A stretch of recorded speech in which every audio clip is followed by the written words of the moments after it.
My sister and brother-in-law took my savings with my parents' help, but after they mocked me, I made them pay a price much higher than what they took. After a weekend-long family gathering, I returned to my small apartment in Seattle, completely exhausted. Everything seemed normal, at least until I opened my banking app to transfer money for the electric bill. My eyes went blurry at the number on the screen, $83.52. I checked it 3 times, then again, certain it wasn't a glitch or my tired eyes playing tricks. Just 2 days ago, I had over $9,000 in that account. I felt the blood drain from my body. My heart pounded like someone was knocking from inside my chest. With shaking hands, I immediately called the bank. After a few security questions, the rep said, the transactions were made from a device previously logged in, same IP address as a personal computer. I stood up, grabbed my keys, and drove straight back to my mom's house, the same place that just hosted our biggest family gathering of the year. I still couldn't shake the images of everyone hugging and laughing from my mind. And yet, just hours later, I stood there again in the old kitchen I grew up in, reaching for a glass of water from the cupboard, my heart still reeling from shock. "You're back already?"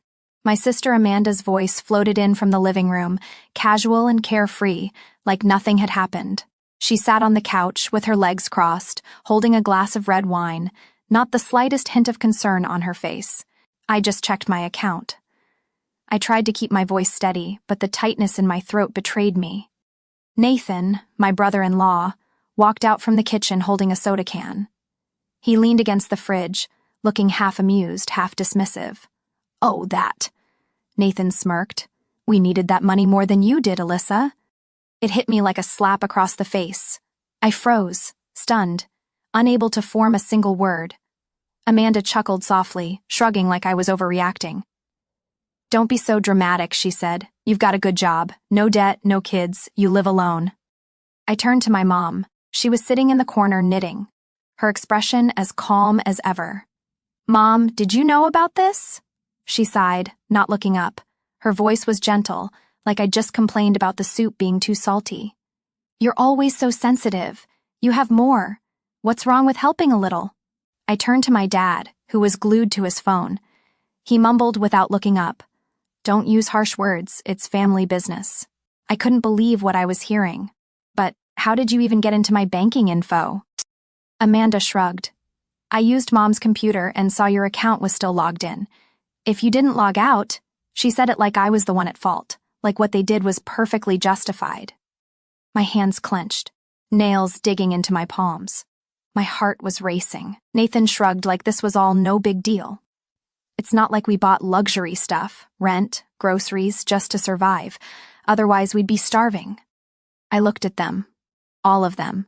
Not one apology, not one guilty look, not even a proper explanation. "What did I do to deserve this?" I whispered, though no one seemed to care. Amanda tossed her hair back and mumbled, "You can earn it back. Don't be so dramatic." I slowly picked up my purse. No one stopped me. No one asked if I was okay. My mom only said out of habit, "Don't forget Sunday dinner." I walked to the door, heart pounding, empty inside. But before I left, I paused at the doorway, hand on the knob, then looked back. "If you think I'm just going to let this go, wait and see what happens next." Amanda giggled. "Oh, please. You're being so theatrical. Honestly, Alyssa, we needed that money more than you. Don't be selfish." I didn't respond. Outside, it had started to rain, and inside me, another storm was quietly building. I drove through the rain, gripping the steering wheel until my knuckles turned white. The traffic light ahead was red, but my mind was spinning with every cold word I'd just heard. We needed that money more than you. No remorse, no apology. It felt like a nightmare I couldn't wake up from. I didn't want to go home yet. I needed air. So I pulled into the parking lot near Green Lake Park, where I usually jog on Saturday mornings. I turned off the engine, sat in silence, and reopened the banking app. That number was still there, just as shameless and cold as Amanda's face. I couldn't say I was completely surprised. I had just hoped. When I was 27, I got hired as a marketing manager at a major pharmaceutical company. While I was still adjusting to the job and new life, Amanda called. "Hey, my phone got cut off. Can you spot me some cash? I didn't think twice. They were family, right?" Then came Nathan, unemployed for nearly 6 months. "Just need a few hundred to get by until I find something," he said. I stayed quiet. One year for Haley's birthday, Amanda sent me a suggested gift list. The cheapest item was over $200. I wanted to say no, but then my mom called, her voice sweet. "You're not getting anything for your niece. She's so excited. You're better off than the rest of us." And just like that, I became the first person they called for money troubles. Amanda got a new car. I chipped in on the down payment. Nathan lost his wallet. I wired money that night. Mom's electric bill overdue. I dipped into savings. Every time all they had to say was, "You're the most stable one in the family." They never once asked, "Are you doing okay?" Never stopped to think. I had days where I counted every dollar, skipped vacations, or put off buying things for myself. A few months ago, I turned down a vacation with my best friend because I used that money to help Nathan with rent. They said it like a compliment, but now I realize it wasn't gratitude. It was an unspoken declaration. It's your job. The rain kept falling. I turned on the radio, hoping the noise would calm the ache in my chest, but nothing could soothe the feeling of being seen as a tool. Not a daughter, not a sister, just a credit card with a heartbeat. My phone buzzed. A text from Mom. "Amanda said you're upset about the money. Don't make a big deal, sweetheart. We're family." Family. Why did that word feel so heavy now? I used to think if I just stayed patient, generous enough, they would realize, maybe say thank you, or at least ask how I was. But they never did because in their eyes, I didn't need help. And the one who doesn't need help is expected to help everyone else. I took a deep breath and opened my notes app. Every payment I ever made, every late-night call, every time I denied myself for them, I started writing it all down. Not to ask for it back, but so I'd never forget, never let myself be put in that position again. The rain began to ease. Pale sunlight peeked through the gray clouds. I sat up straight, hands on the wheel. This time, I wasn't looking back. That night, I returned to my apartment, still reeling from Nathan S.'s words echoing in my mind. "We needed that money more than you." No apology, no explanation, just pure, unbelievable entitlement. But what truly kept me up wasn't the lost money. It was the family's complete indifference in the face of it. I couldn't let it go, and I didn't plan to. The next morning, I called the bank and requested a full transaction report from the past 10 days. The file was 17 pages long. I printed it out and marked every suspicious charge in red. One anonymous transaction caught my eye. Almost $2,800 from an IP address that matched my mom's house. Yes, I'd used a computer there before, but never logged into my bank account and just left it open. I had only checked email and my calendar. Someone in that house had accessed it, remembered my info, and waited for the right moment. That weekend, I returned to Mom's house like it was a casual visit. The roast smelled the same as always, but the air was thick with tension. Amanda sat at the head of the table, avoiding my eyes. Nathan was overly relaxed, pouring lemonade like there wasn't a fire burning under the surface. I didn't waste time. I reviewed all my transactions, I said, placing the paperwork on the table. My account was accessed from Mom's computer. I was here that day, yes, but I didn't log into my bank. So, who took the info? No one answered. My mom kept her head down, picking at her salad like I'd just asked about the weather. Dad sat in silence behind his open newspaper. Only Amanda spoke, her voice small but laced with sarcasm. "You left it logged in. It's not like we hacked into anything." I looked straight at her. "So you admit it?" Amanda shrugged. "I just saw it open. You didn't lock it. And it's not like it's the first time you helped." I didn't agree to this time. Nathan set his glass down with a soft clink. "You're always so dramatic. This isn't stealing. It's helping each other. It's family." "No," I said firmly. "Helping is when someone asks and the other agrees." This was taking without asking. My mom finally looked up, her voice gentle like she was explaining something to a stubborn child. "Alyssa, you live alone, have a good job, no burdens. Amanda's raising a child. Nathan's still figuring things out. Family is about sharing, and sharing means quietly draining my entire savings. My voice began to tremble, not from anger, but from pain. My dad folded his newspaper and looked up, visibly annoyed. "Don't be so harsh. You've always been the strongest one in this family.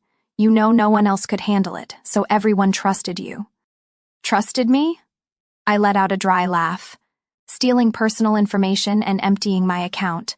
That's what you call trust? Why not just call it what it is? Taking advantage. Amanda slammed her hand on the table, the first time she lost her cool. We didn't splurge on anything. It was for rent, medication for Haley, car repairs. I'm exhausted. You're exhausted. What about me? I looked at each person in that room, the people I once called family. I was exhausted too. When I worked 60 hours a week to pay off your debt. When I canceled my vacation just to keep Nathan from getting evicted.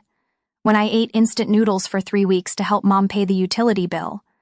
I'd been tired for a long time, but I never complained because I thought I was doing the right thing. But clearly all I did was enable everyone's selfishness. No one said a word. Only the ticking of the kitchen clock filled the silence. I stood up, grabbed the folder and my purse. Before leaving the room, I paused and looked at Mom. If this is how you treat the only person who never asked for a single cent, don't be surprised when I start taking back what I deserve. Nathan let out a mocking laugh. What are you going to do, Alyssa? Call the cops? I looked him straight in the eye, my gaze steady. Just wait and see. Then I walked out of the house I once called home for the first time without a trace of regret, only a rising sense of resolve in my chest. I got home just as dusk settled over Seattle. The air felt thicker than usual, heavy with the fury still brewing inside me. I sat at my desk, opened my laptop, and pulled out a file folder. I had kept receipts, messages, transfers, email confirmations, even screenshots from years ago, not because I was paranoid, but because I knew someday my quiet sacrifices would need proof. I began organizing everything. From the very first payment, $92.50 for Amanda's phone bill 3 years ago, to the biggest one, $3,200 wired to Nathan for an urgent issue. I had full bank statements, email confirmations. Over 3 nights, I built a spreadsheet categorizing each expense. I color-coded everything, green for medical, yellow for living expenses, red for the ones with no justification, like the $1,350 Nathan spent on a gaming console last Black Friday. I remembered it clearly because I had to skip a winter trip with CO workers just to make my insurance payment. On Monday morning, I went to the Financial Crimes Division downtown, bringing all the printed documents, a USB with the spreadsheet, and a completed complaint form. A young officer named Harper took my case. She flipped through each page, nodding as she read. We'll begin a preliminary investigation under financial fraud and unauthorized access to personal information. Do you have names of the individuals involved? I do, I said, handing her the list. Amanda Walker, Nathan Walker, Donna Grant, my mother, Paul Grant, my father. I left the precinct under gray skies, but with a flicker of light inside me. Not because I wanted them punished, but because I finally stopped staying silent. 2 weeks later, on a Thursday afternoon, I was in a Zoom meeting when an unknown number called. I muted the call and stepped onto my balcony to answer. It was Harper. Miss Alyssa, we've completed the preliminary investigation. We have sufficient grounds to move forward. The investigative unit will visit the individuals' residences today. I froze. It wasn't satisfaction I felt, more like relief. After all these years, someone finally saw what I had endured. That night, while I was preparing dinner, my phone rang nonstop.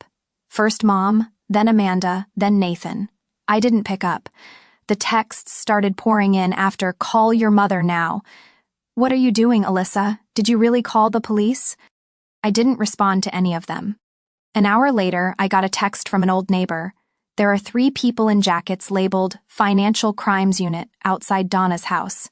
They asked about you too. The next day, I arrived at work early. As I stepped into the elevator, I caught a few curious stares from CO workers. Then, my manager approached me. We received a call from a local reporter asking to verify a financial investigation linked to your name, he said, placing a gentle hand on my shoulder. We didn't confirm anything, but if you need time, just say the word. I smiled softly. It's okay. I'm doing the right thing.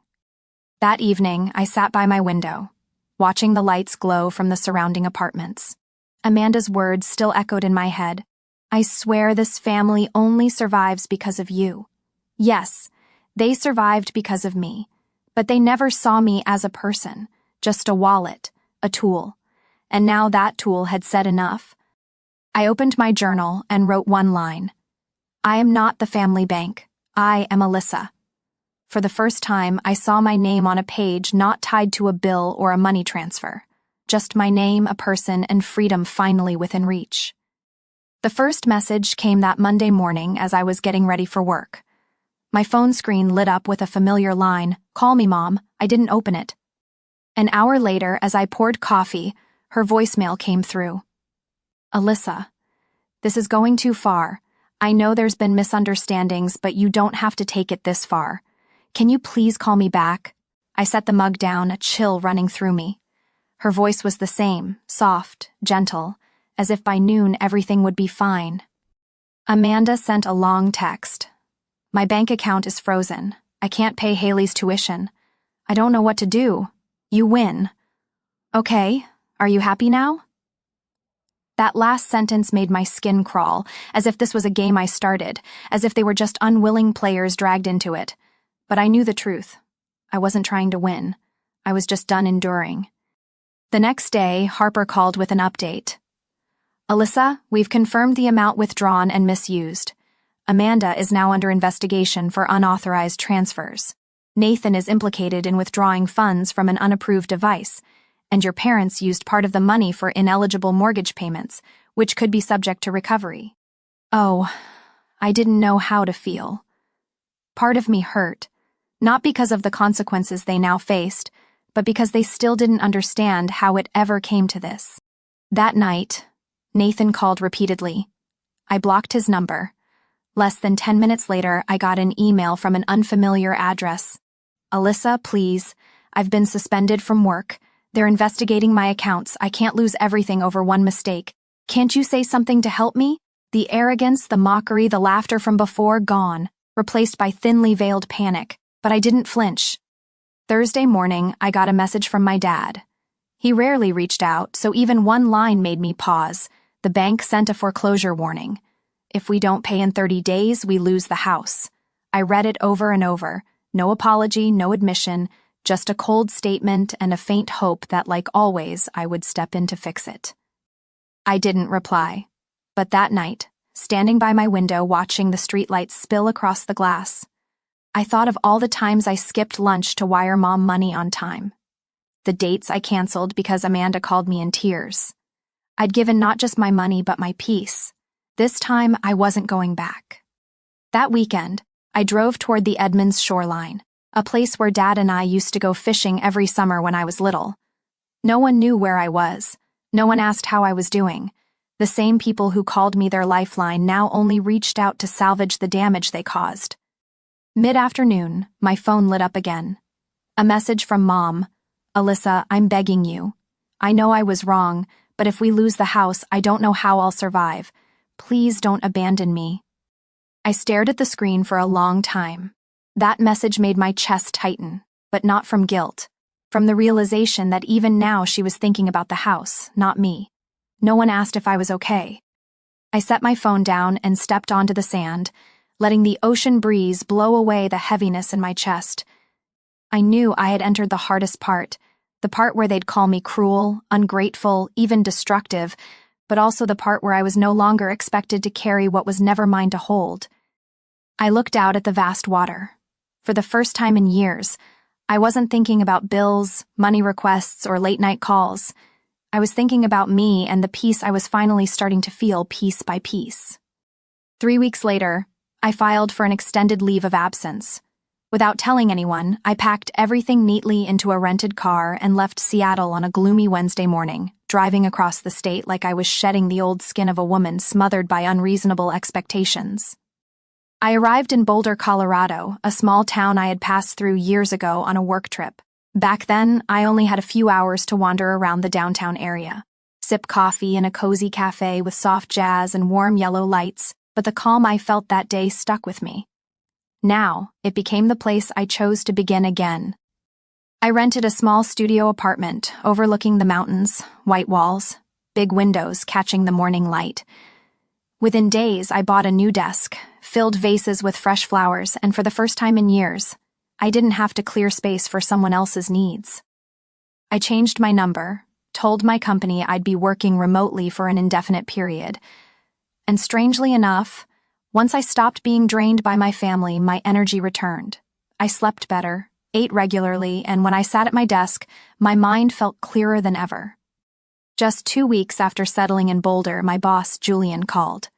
"Alyssa, I just reviewed your new strategy plan. It's brilliant. Have you considered taking over as regional coordinator for the entire West Coast?" I paused for a moment.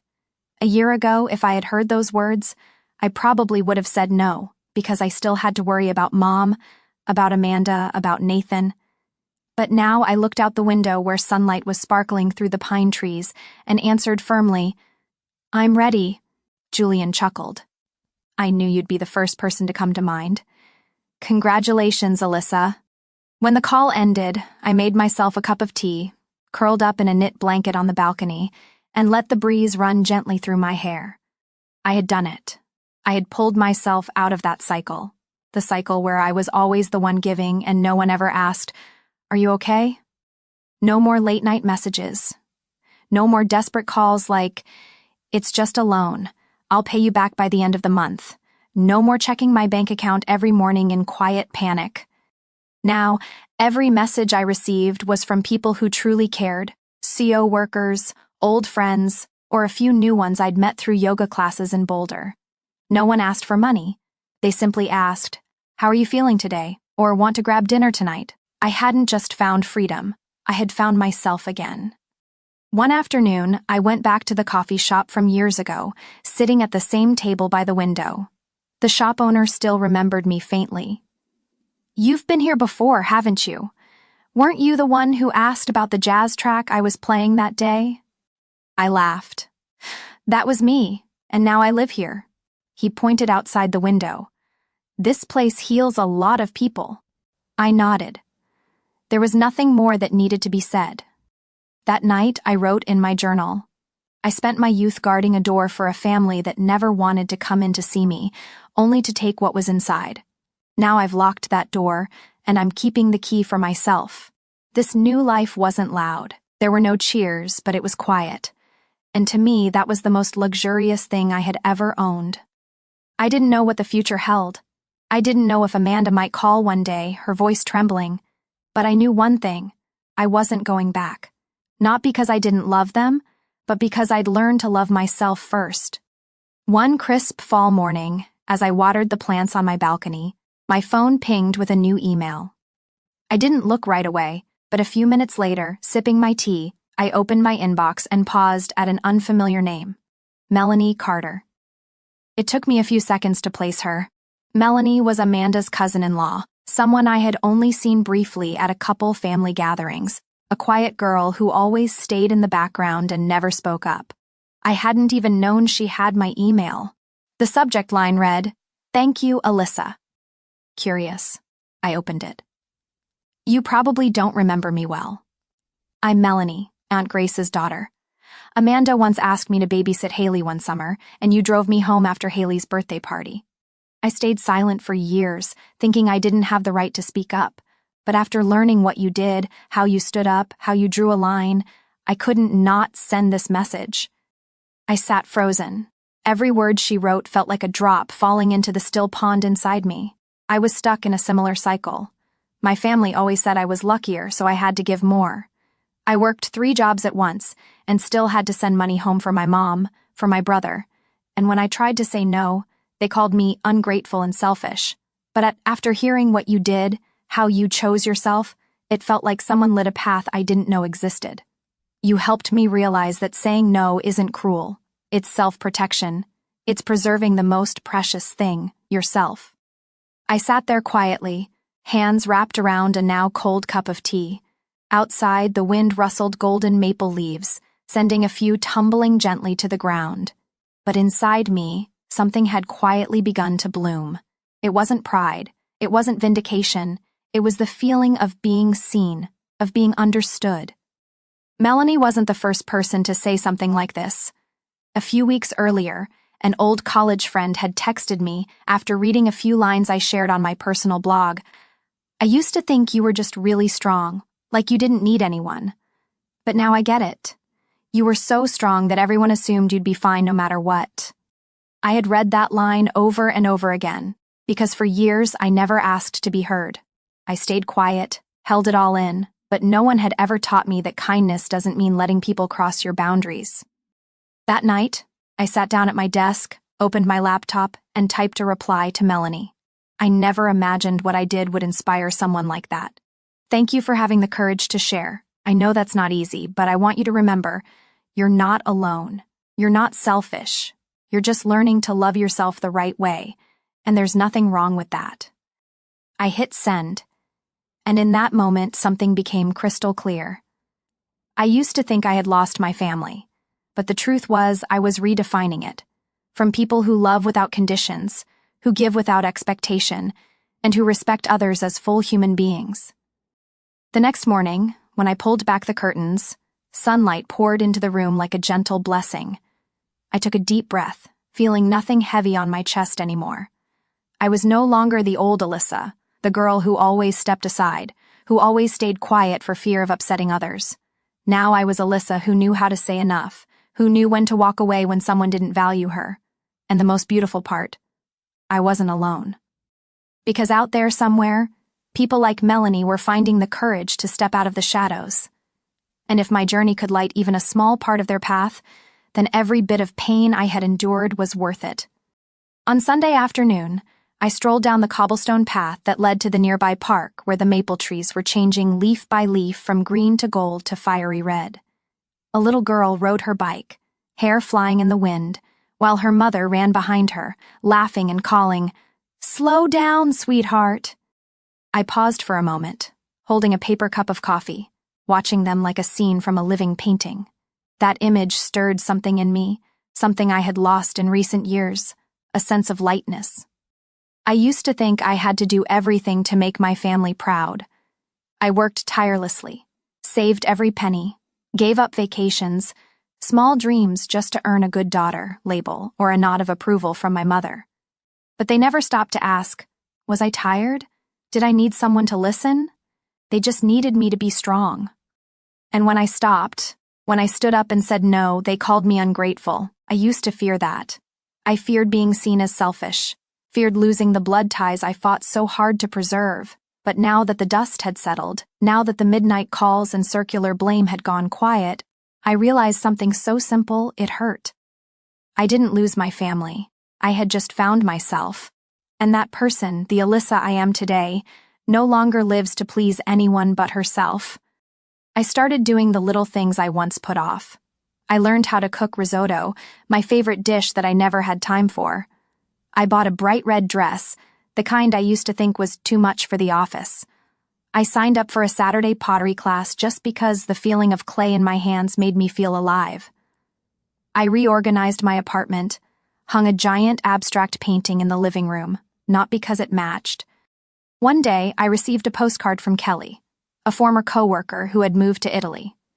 On the back, in neat handwriting, it read, "You showed me what it means to set boundaries without guilt. Because of you, I finally had the courage to move to Rome, something I dreamed of since I was 20 but never dared to do. Thank you, Alyssa." I placed the postcard on my desk among the small things that carried big meaning. A stone I picked up on my first hike in Colorado, a jar of dried flowers, and the leather journal I was still writing in. They were all tiny pieces of me, an Alyssa who no longer lived to prove anything to anyone. I no longer hoped for my family to understand. I didn't wait for an apology call from Amanda or a surprise message from my mom. Maybe one day they'd look back and understand. Or maybe not. And either way, that's okay. I used to think love meant holding on tightly. Now I know sometimes love means letting go. letting yourself and others be accountable for their own choices. When you stop trying to be so kind that you erase your own limits, you'll realize the people who truly value you will never ask you to burn out for them. I still remember a quote from some writer: "You don't have to set yourself on fire to keep others warm." And when I stopped burning for their expectations, I realized the warmest light doesn't come from sacrifice. It comes from the peace of living true to who you are. On that leaf-strewn path, I walked slowly. No rush, no escape, no more. Alyssa's story is a powerful reminder that you are not obligated to sacrifice yourself just to preserve a relationship labeled family when it lacks respect. When you set boundaries and choose yourself, you're not being selfish. You're living truthfully. Not everyone will understand that, but the peace you find will be worth it, because sometimes walking away from family isn't a loss. It's the first step toward reclaiming your true self and your real worth.